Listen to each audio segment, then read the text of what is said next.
Assalamualaikum warahmatullahi wabarakatuh. Perkenalkan nama saya Rangga Aditya, NIM 312110123, kelas TI 2123, mata kuliah Public Speaking dan Negosiasi dalam Manajemen Proyek Teknologi Informasi, dosen pengampu Bapak Sugeng Budi Raharjo STMM.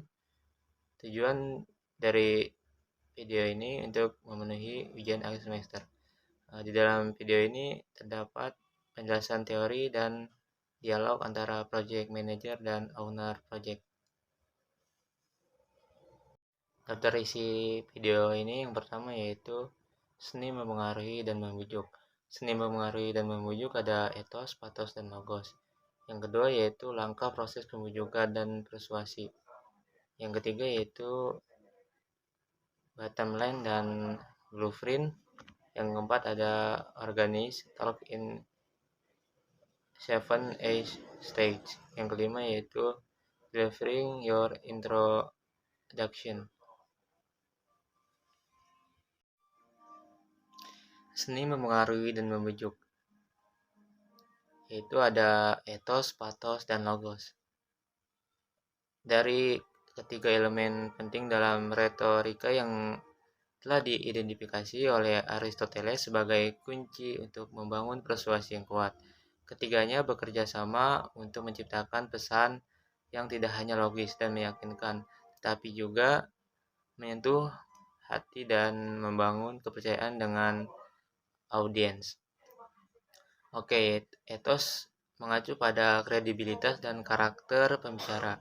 Seseorang yang beretos tinggi adalah orang yang dianggap terpercaya, kompeten, dan berintegritas. Mereka membangun kepercayaan dengan audiens dengan menunjukkan pengetahuan mereka tentang topik yang dibahas, pengalaman yang relevan, dan komitmen mereka terhadap kebenaran. Selanjutnya yaitu patos. Patos berhubungan dengan emosi dan perasaan audiens.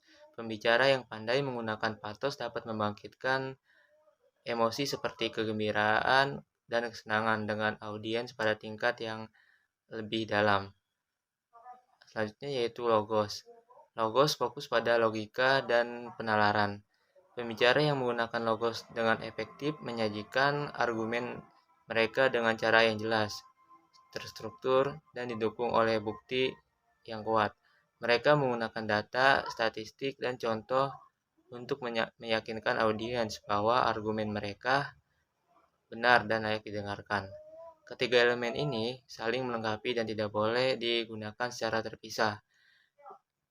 Etos yang kuat dapat membuat audiens lebih reseptif terhadap argumen. Patos dapat membantu membuat pesan logos lebih menarik dan mudah diingat, dan logos yang solid dapat memperkuat etos pembicara dan membuat argumen patos lebih kredibel. 4. Langkah proses pembujukan dan persuasi.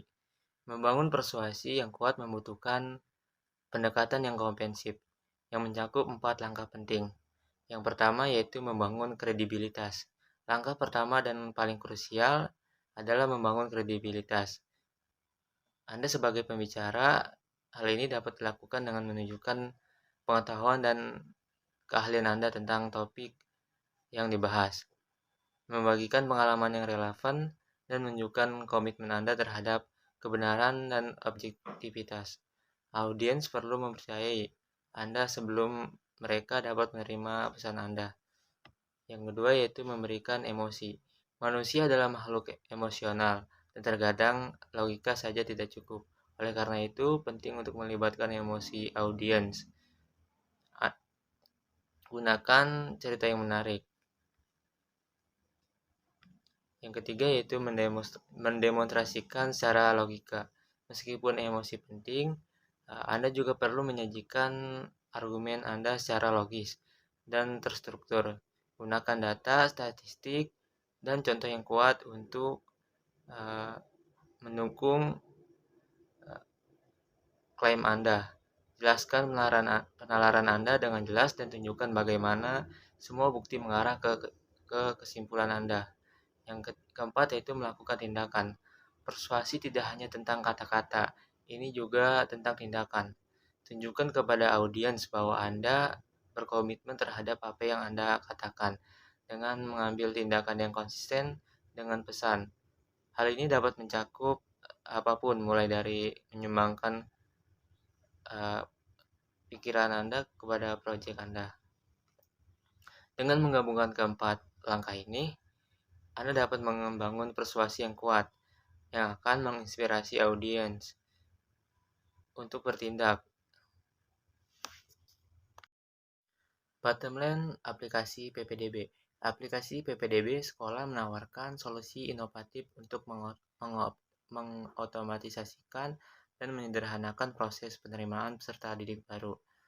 Berikut adalah beberapa keunggulan utama yang ditawarkan aplikasi ini.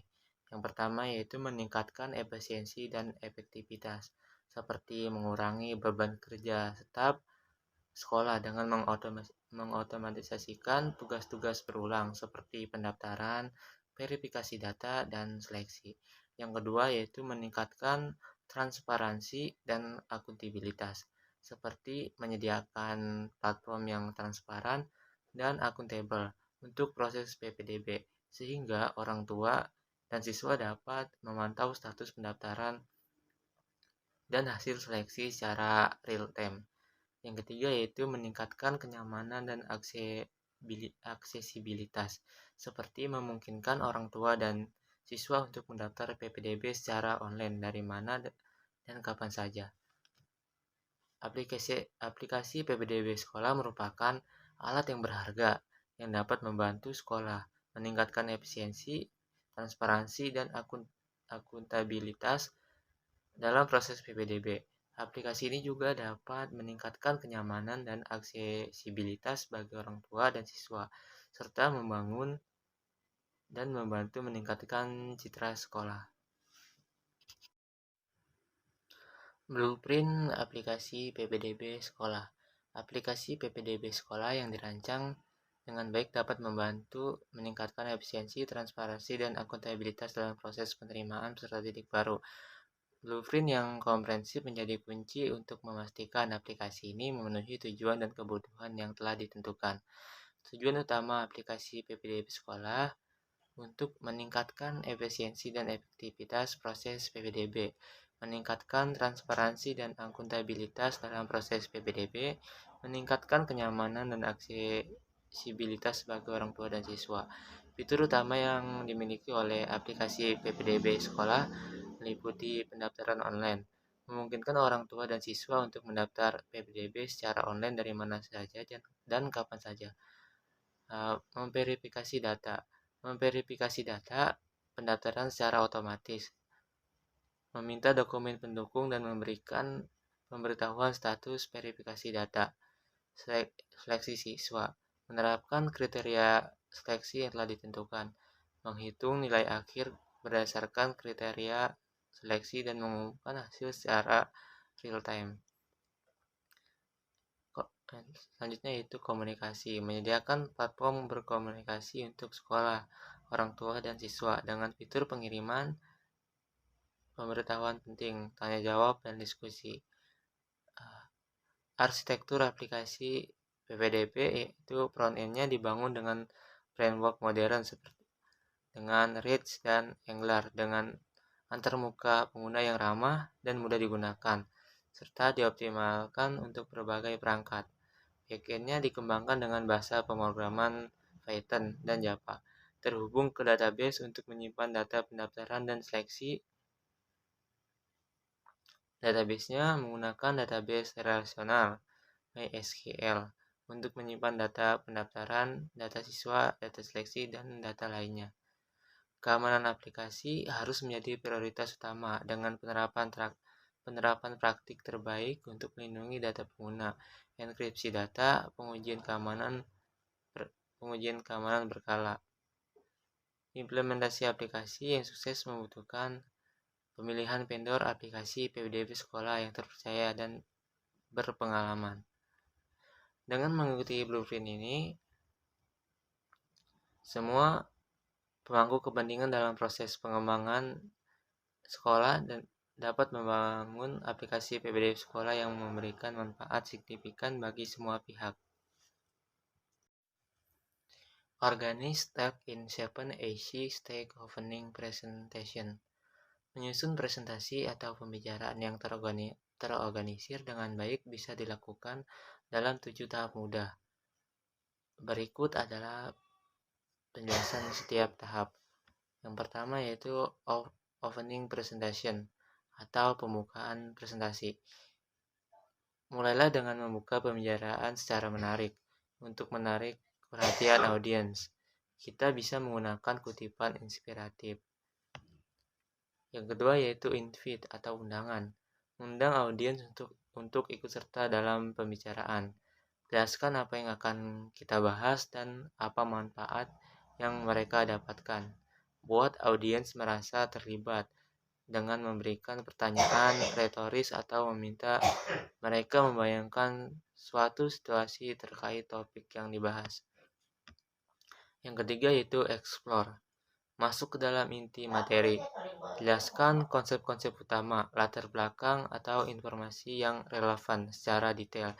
Gunakan data, contoh, dan ilustrasi untuk membantu audiens memahami materi dengan baik. Pastikan untuk memberikan penjelasan yang sistematis dan terstruktur. Yang keempat yaitu explain atau penjelasan. Setelah mengeksplorasi topik, berikan penjelasan mendalam tentang poin-poin penting. Jelaskan bagaimana konsep atau informasi tersebut dapat diterapkan dalam konteks yang relevan bagi audiens. Yang kelima yaitu summaries atau ringkasan. Buat ringkasan singkat apa yang telah dibahas. Ulangi poin-poin kunci untuk memastikan audiens dapat mengingat informasi penting. Ringkasan ini membantu mengubah pemahaman audiens dan menyatukan semua poin telah disampaikan. Yang keenam yaitu request reaction. Ajak audiens untuk memberikan umpan balik, bertanya atau berpartisipasi dalam diskusi. Ini bisa berupa sesi tanya jawab, diskusi kelompok kecil, atau meminta pandangan mereka tentang topik yang sedang dibahas. Yang kelima yaitu closing atau penutup. Akhiri pembicaraan dengan kesimpulan yang kuat. Ucapkan terima kasih kepada audiens atas perhatian dan partisipasi mereka. Kita bisa memberikan panggilan untuk bertindak call to action jika relevan, seperti mengundang mereka untuk menghubungi kita untuk informasi lebih lanjut atau mendorong mereka untuk menerapkan apa yang telah dipelajari. Dengan mengikuti 7 tahap ini, kita dapat menyusun presentasi atau pembicaraan yang terstruktur, menarik, dan efektif, sehingga pesan yang kita sampaikan dapat diterima dengan baik oleh audiens. Delivering your introduction atau menyampaikan pengenalan kita. Yang pertama yaitu greeting your audience atau menyapa audiens kita.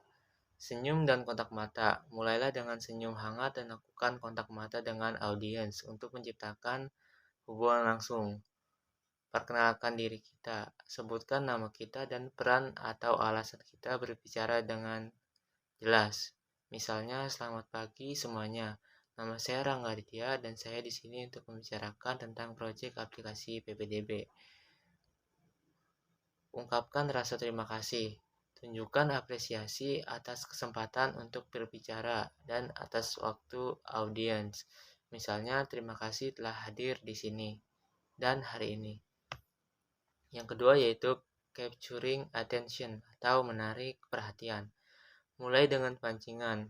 Gunakan pernyataan pembuka yang menarik seperti fakta mengejutkan atau pertanyaan yang mengundang pemikiran. Hubungan dengan audiens. Sambungkan topik, minat atau pengalaman audiens. Misalnya, apakah kita pernah bertanya atau mengapa. Yang ketiga tetapkan nada. Tentukan nada bicara kita, apakah serius, humoris, atau inspiratif, sesuai dengan topik yang dibahas dengan audiens. Yang ketiga yaitu review your talk pratinjau pembicaraan. Garis besar poin utama, sebutkan secara singkat poin-poin utama yang akan kita bahas. Ini membantu audiens memahami struktur presentasi kita dan apa yang diharapkan. Tetapkan ekspektasi. Sebutkan durasi pembicaraan kita dan apakah akan ada sesi tanya jawab. Yang keempat yaitu presenting your conclusion, menyampaikan kesimpulan. Ringkas poin utama. Ringkas kembali poin-poin utama dari presentasi kita untuk memperkuat pesan. Berikan aksi yang diharapkan. Dorong audiens untuk mengambil tindakan spesifik berdasarkan informasi yang telah kita sampaikan. Akhiri dengan penutup yang berkesan. Akhiri dengan pernyataan yang kuat, kutipan atau anekdot pribadi yang meninggalkan kesan mendalam. Terima kasih kepada audiens Anda. Ungkapkan rasa terima kasih sekali lagi atas waktu dan perhatian mereka.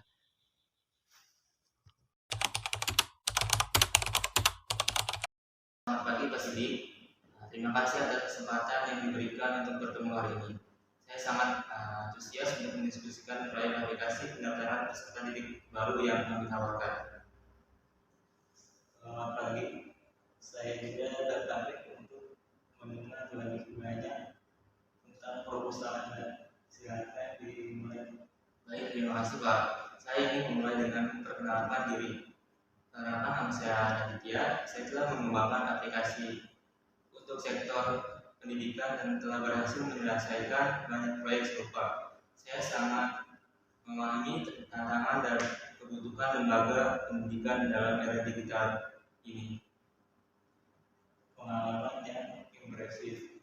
Bisa Anda jelaskan lebih lanjut tentang proyek ini? Tentu saja Pak.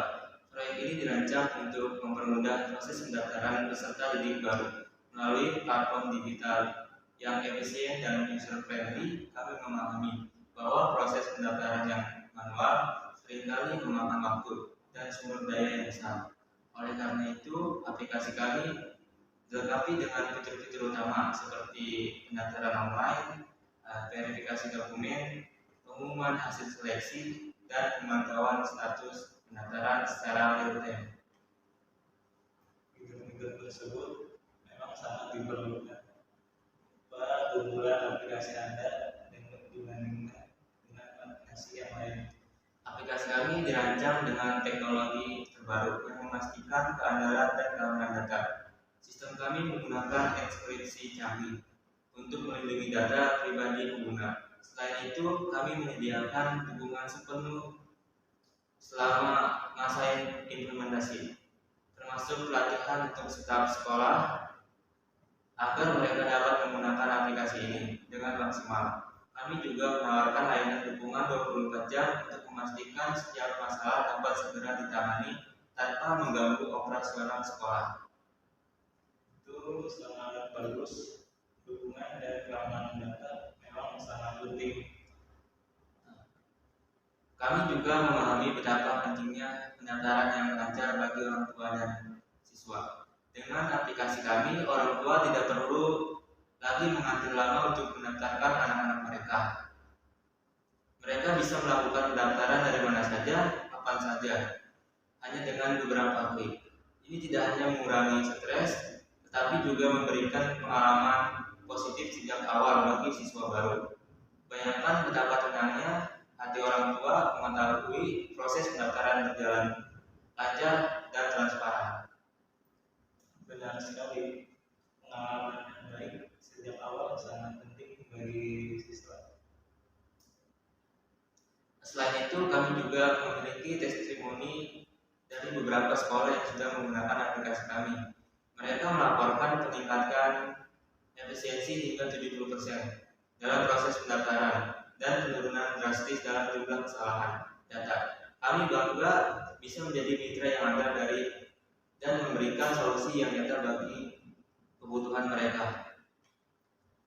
Saya sangat terkesan dengan presentasi Anda. Apakah ada contoh kasus yang bisa Anda berikan? Tentu Pak, salah satu contoh kasus yang bisa saya berikan adalah dari SMA Harapan Bangsa. Sebelum menggunakan aplikasi kami, mereka menghadapi banyak keluhan dari orang tua mengenai proses pendaftaran yang rumit dan memakan waktu. Setelah implementasi aplikasi kami, tidak hanya proses menjadi lebih cepat, tapi juga mengurangi beban kerja serta administrasi secara signifikan. Orang tua sangat puas dengan transparansi dan kemudahan yang ditawarkan oleh aplikasi ini, yang pada akhirnya meningkatkan reputasi di sekolah di mata masyarakat. Itu sangat membantu untuk memahami dampak nyata dari aplikasi ini. Saya berkomitmen untuk bekerja sama dengan Bapak dan tim untuk memastikan bahwa aplikasi ini tidak hanya memenuhi kebutuhan teknis, tapi juga memberikan nilai dan tanggung jawab.